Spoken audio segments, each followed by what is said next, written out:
வணக்கம் ஃப்ரெண்ட்ஸ். இது வீடியல் விலாக்ஸ். கதை கேட்கலாம் வாங்க. இந்த எபிசோட்ல கேசவன் நாராயணன் எவ்வளவு திறமசாலி என்றும் பெண்களிடத்தில் எவ்வளவு கண்ணியமாக நடந்து கொள்கிறார் என்றும் தெரிந்து கொள்ளலாம். காந்தலூர் கடிகையில் படைக்கலன் பயிற்சி பெற்றவர் என்பதால் எல்லாவித பயிற்சியும் அவருக்கு அத்துப்படி. அடிப்பட்ட பெண்ணுக்கு வைத்தியம் பார்க்கவும் அவருக்கு தெரிஞ்சிருக்கு. இந்த எபிசோட்ல மேலும் அவரை பத்தி தெரிஞ்சுக்கலாம். கதை கேட்கறதுக்கு முன்னாடி நம்ம சேனலுக்கு சப்போர்ட் பண்ற அனைத்து நல்ல உள்ளங்களுக்கும் என் மனமார்ந்த நன்றி. தொடர்ந்து சப்போர்ட் பண்ணுங்க. வாங்க வீடியோக்குள்ள போகலாம். கேசவன் நாராயணன் கதை. ஜெய விஜயி பவ. நான் கேசவன் நாராயணன், சோழ தேசத்தின் உபதளபதி. அரசர் படையில் வேலைக்கு சேரும் முன் திருமணம் நல்லது என்றார்கள். நப்பின்னை என்கிற பெண்ணை சொன்னார்கள். நப்பின்னை நிறம் கருப்பல்ல, பெரிய சிகப்பழகி என்றும் சொல்ல முடியாது. சோழ தேசத்தின் பல அக்ரஹாரத்தில் கோதுமை நிறத்து பெண்களும் ஆண்களும் பார்த்ததுண்டு. நப்பின்னை மாநிறம். மாநிறத்துக்கு மேலும் ஒரு மாற்று கூடுதல். அருகிலிருந்து பார்க்கும்போது உள்ளங்கால்கள் சிவப்பாக இருந்தன. முழங்கால் வரை துணி வழித்து விடப்பட்டிருந்ததால் காலின் நிறமும் இடுப்பு நிறமும் தோலின் நிறமும் சாளரத்தின் வெளிச்சத்தில் அழகாக தெரிந்தது. இன்னொரு இளம்பெண் சுவர் பார்த்து ஏதோ மருந்து அரைத்து கொண்டிருந்தாள். நப்பின்னையின் தோழியாக இருக்க வேண்டும். நப்பின்னையின் வலது கால் மாட்டிக்கொண்டு குதிரையோடு இழுபட்டிருக்க வேண்டும். நப்பின்னை துடிப்பான பெண். தன்னை யாரோ கவனிப்பதை உணர்ந்து வாசல் பக்கம் கூர்மையாக பார்த்தாள். யாரது என்று குரல் கொடுத்தாள். கதவு திறந்து நான் என் இருப்பை வெளிப்படுத்தினேன். வேகமாக எழுந்தாள். வழியில் முகம் சுளித்தாள். நான் அமைதி என்று கை காட்டினேன். அவள் தோழி சட்டென்று திரும்பி ஒரு நீலப்பட்டை அவள் மீது போர்த்திவிட்டாள். வெளியே நகர்ந்தாள். நான் உள்ளே போய் நப்பின்னைக்கு அருகே உள்ள முக்காலியில் அமர்ந்தேன். நீங்கள் வருவதாக தகவலே இல்லையே. கிட்டத்தட்ட ஏன் வந்தா என்பது போல அவள் பேச்சு இருந்தது. ஆமாம், யாருக்கும் சொல்லாமல் என் வருங்கால மனைவியை பார்க்க ரகசியமாக வந்தேன். நான் நிதானமாக பதில் சொன்னேன். எதற்கு ரகசியம்? அவள் முகம் சுளித்தாள். எனக்கு தெரியாமல் ரகசியமாக என் மனைவி சில வேலைகள் செய்கிறாள் அல்லவா, அது பற்றிய தகவல் வந்தது. நப்பின்னை கெட்டிக்காரி. நேரடியாக விஷயத்தை தொட்டாள். ரகசியமாக குதிரை ஏற்றம் கற்றுக்கொள்ள முடியுமா? 4 பக்கமும் துணி கட்டி நடுவில் பயிற்சி செய்வார்களா? குதிரை ஏற்றமா? யார்?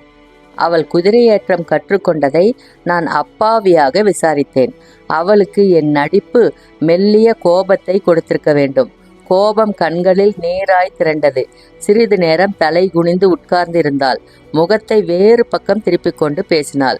ஒருவரை சந்தோஷப்படுத்த வேண்டும் என்று திட்டமிட்டேன். தவறாய் போய்விட்டது. உன்னை நன்றாக அலங்கரித்துக்கொள், ஆணுக்கு அது சந்தோஷம் தரும் என்று அம்மா சொன்னாள். சமைக்க கற்றுக்கொள், அது போதும் என்று வேறு சில பெண்கள் சொன்னார்கள். இவையெல்லாம் யார் வேண்டுமானாலும் செய்யலாம். என் கணவருக்கு பிடித்தது எது என்று யோசித்து குதிரை ஏற கற்றுக்கொண்டேன். ஆற்று வெளியில் குதிரை ஓட்டக்கூடாது என்பது தெரியாமல் போய்விட்டது. மணலில் குழிகள் இருந்திருக்கின்றன. ஒன்றில் குதிரை கால் இறங்கி என்னை தூக்கி எறிந்து விட்டது. மன்னித்து கொள்ளுங்கள், கை கூப்பினாள். நான் நெகிழ்ந்து போனேன். நப்பின்னை, உன்னுடைய மிக பெரிய அழகு உன்னுடைய உண்மை என்று சொல்ல மனம் தவித்தது. நான் அவள் தலையை தடவி கொடுத்தேன். உன்னுடைய முயற்சி எனக்கு பிடித்திருக்கிறது. ஆணுக்கு இணையாக என்கிற எண்ணம் எனக்கு உவப்பாக இருக்கிறது. ஒரு வார்த்தை என்னிடம் சொல்லியிருந்தால் நான் மிகச் சரியான ஆளை துணையாக அனுப்பியிருப்பேன். கொள்ளிடத்தில் ஆள் விழுங்கி பள்ளங்கள் உண்டு. வெள்ளம் வருவதற்கு முன்னால் மணல் பறித்து போட்டிருப்பார்கள், வீடு கட்ட கோட்டை கட்ட என்று. பிறகு வெள்ளம் வந்து அந்த பள்ளத்தை மெல்லியதாக நிரப்பியிருக்கும். கணுக்கால் நீரில் நடந்து போகிறவர்கள் திடீரென்று காணாமல் போவார்கள். சரி, எங்கெங்கே அடிபட்டிருக்கிறது? அவள் மெல்ல மார்பு பக்க புடவையை விலக்கினாள். வலது தோள்பட்டையிலிருந்து மார்பின் மேடு வரை சிராய்த்திருந்தது. வயிறு சிராய்த்திருந்தது. முழங்கால் 2 இடங்களிலும் பலமான சிராய்ப்புகள் இருந்தன. கணுக்கால் வீங்கியிருந்தது. வெளியே போன அந்த தோழி பெண் வீட்டில் உள்ளவர்களை எழுப்பியிருக்க வேண்டும். பின்னால் ஆள் நடமாட்டம் அதிகமாக இருந்தது. நான் தலை திருப்பி பார்த்தேன். நப்பின்னையின் அம்மா நின்று கொண்டிருந்தார். வேறு சில உறவினர்கள் தள்ளி இருந்தார்கள். திருப்புவனம் சந்தையில் கேள்விப்பட்டேன். ஊருக்கெல்லாம் தெரிந்த பிறகுதான் எனக்கு தெரிந்திருக்கிறது. என்ன என்று விசாரித்து போக வந்தேன். கூடத்துக்கு வந்து விடலாமே. அந்த அம்மாள் அவள் பெண்ணோடு நான் தனியாக இருப்பதை எதிர்ப்பவள் போல் பேசினாள். நான் அசைய மறுத்தேன். நப்பிண்ணையின் வலது கால் எடுத்து எனது மடியில் வைத்து கொண்டு பரிசோதித்தேன். நப்பிண்ணை வலியில் முகம் சுளித்தாள்.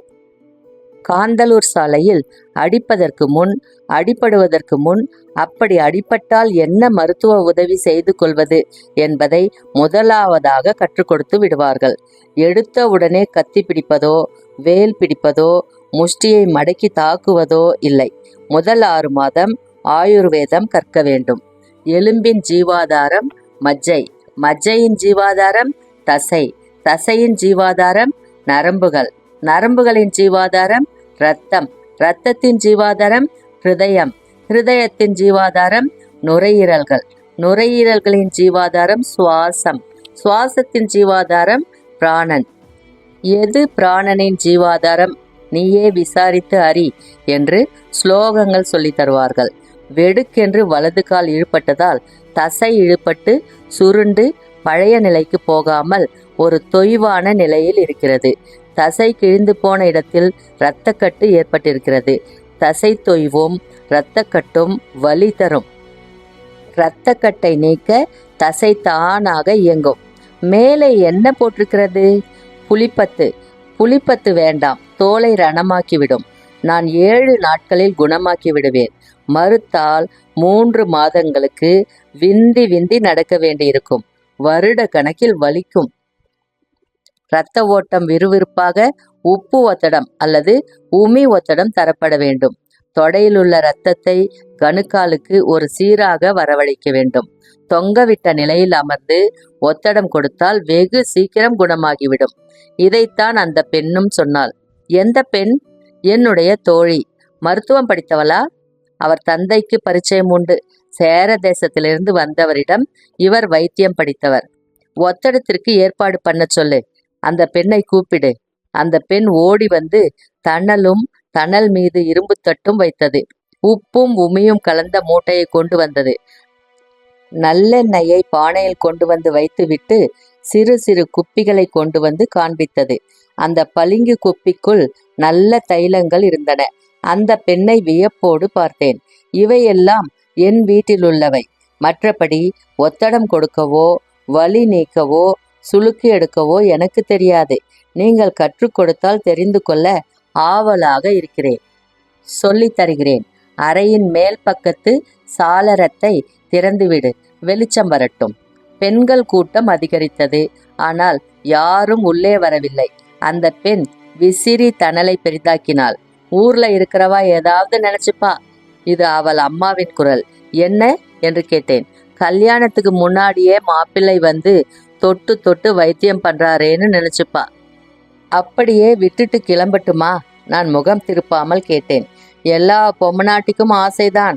உடம்பு முடியாத போது புருஷன் கூட இருந்து உதவி பண்ண மாட்டானான்னு பேராசைதான். எனக்கெல்லாம் இது ஜாஸ்தியே உண்டு. என் வாழ்க்கையில் இதெல்லாம் நடந்ததே இல்லை. கொஞ்சம் புலம்பலாக சம்பந்தமின்றி பேச ஆரம்பித்தாள். நப்பின்னை முகம் மாறியது. இந்தா போ அந்த பக்கம். என்ன பேசுற நீ? முட்டாள்தனமா இல்ல? போ அந்த பக்கம். அவருக்கு வைத்தியம் தெரியும். கால் குணப்படுத்த வந்திருக்கார். வேண்டான்னா சொல்லு. நொண்டி நொண்டி இங்கேயே சுத்தி வரேன். அதுக்குத்தான் கல்யாணத்தை கொஞ்சம் தள்ளி வச்சுக்கலாம்னு சொல்றேனேடி. கல்யாணத்தை முடிச்சுண்டு அவர் தஞ்சாவூர் போக வேண்டாமா? அருண்மொழி பட்டர்கிட்ட போய் சேர வேண்டாமா? எல்லாம் உன்னால வந்ததுடி. கடைசியில எந்த ஆயுதமும் இல்லாமல் அந்த அம்மாள் மகள் மீது பாய்ந்தாள். உபதளபதி பொண்டாட்டினா குதிரையில ஓடணுமா என்ன? இன்னொரு பெண் குரல் கேட்டது. அது எதிர் வீட்டு பெண்மணி. தூண்டி விடுகிற ஜாதி. நான் சட்டென்று திரும்பினேன். அந்த கூட்டத்தை உற்று பார்த்தேன். நப்பின்னையின் மீது எனக்கு மிக பெரிய திருப்தியும் நம்பிக்கையும் இதனால் வந்திருக்கிறது. எனக்காக நப்பின்னை குதிரையேற்றம் கற்றுக்கொண்டாள் என்பது எனக்கு பெருமையாக இருக்கிறது. இப்படிப்பட்ட பெண்தான் எனக்கு மனைவியாக வர வேண்டும் என்று நான் எதிர்பார்த்து கொண்டிருந்தேன். நப்பின்னையை நான் 3 நாளில் குணப்படுத்தி விடுவேன். சொன்ன தேதிக்கு திருமணம் நடக்கும். நப்பின்னையின் தகப்பனார் எங்கே? தெருக்கோடியில் ஒரு இஷ்டிக்கு போயிருக்கிறார். உட்கார்ந்தாகிவிட்டது. எழுந்திருப்பதற்கு இன்னும் சில நாழிகைகள் ஆகும். இருக்கட்டும், சற்று கதவை சாத்திவிட்டு தொலைவாக போங்கள். வீட்டில் தேவையற்ற கூட்டம் வேண்டாம். நான் உரத்த குரலில் உத்தரவு போல சொல்ல அந்த கூட்டம் சரசரவென்று கலைந்தது. நப்பின்னையின் காலை ஒரு பக்குவத்தில் வைத்து நல்லெண்ணெயில் சில தைலங்கள் சேர்த்து நன்றாக உருவி முழங்காலிலிருந்து கணுக்கால் வரைக்கும் உமி ஒத்தடம் கொடுக்க உப்பு சூட்டிலும் உமியின் சூட்டிலும் தசைகள் இலக ஆரம்பித்தன. காலை அசைக்க சொல்லிக் கொடுத்தேன். அந்த பெண்ணுக்கு எந்த தசை முறுக்கி இருக்கிறது என்பதை பிரித்து காட்டினேன். இந்த தசை இழுபட்டு கிடக்கிறது. இப்போது இழுத்து சுருக்கினால் சரியான ஒரு இடத்திற்கு வந்துவிடும் என்று சொல்லிக் கொடுத்தேன். அந்த பெண் ஆர்வமாக கேட்டுக்கொண்டாள். மற்ற சிராய்ப்புகளில் தைலம் தடவி காயங்களில் களிம்பி அப்பி அவளை நிமிர்த்தி உட்கார வைத்தேன். உடம்பு அடிபட்டு துவண்டிருக்கிறது. இந்த நேரத்தில் மூச்சினுடைய கதி மாறும். மூச்சினுடைய கதி மாறினால் சோர்வு அதிகமாகும். சுருண்டு படுக்க தோன்றும். அப்படி படுக்காமல் இருப்பதற்கு சில மூச்சு பயிற்சிகள் அவசியம். காலை இப்படி குத்திட்டு அமர்ந்தால் சுவாசம் சரியாகும். சுவாசம் சரியாக இருந்தால் புத்தி துடிப்பாக இருக்கும். புத்தி துடிப்பாக இருப்பது வியாதியை விரைவாக குணப்படுத்தும். நண்பர்களே, 1000 வருடங்களுக்கு முன் வாழ்ந்த மக்கள் எல்லா துறைகளிலும் சிறந்து விளங்கியிருக்காங்க. அடிப்பட்ட அந்த பெண்ணை 7 நாட்களில் குணமாக்கி விடுவேன் என்றும், மருத்துவம் பார்க்கலன்னா 3 மாதத்திற்கு விந்தி விந்தி நடக்கணும்னு சொல்றார். வருஷ கணக்கில் வலி இருக்கும்னு சொல்றார். இதெல்லாம் கேட்கும்போது ஆச்சரியமா இருக்கிறது இல்லையா? டிப்ஸ் சொல்லிடலாமா? பொன் பொருளை விட மதிப்பு மிக்கது மகிழ்ச்சி. ஏனெனில் யாருமே அதை நமக்கு இனாமாகவோ கடனாகவோ கொடுக்க முடியாது. மகிழ்ச்சி என்பது நமக்குள்ளே தான் இருக்கு. நண்பர்களே, நான் கதை சொல்ற விதம் உங்களுக்கு பிடிச்சிருந்ததுன்னா நம்ம சேனலுக்கு தொடர்ந்து சப்போர்ட் பண்ணுங்க. மீண்டும் அடுத்த வீடியோல சந்திப்போம். நன்றி, வணக்கம்.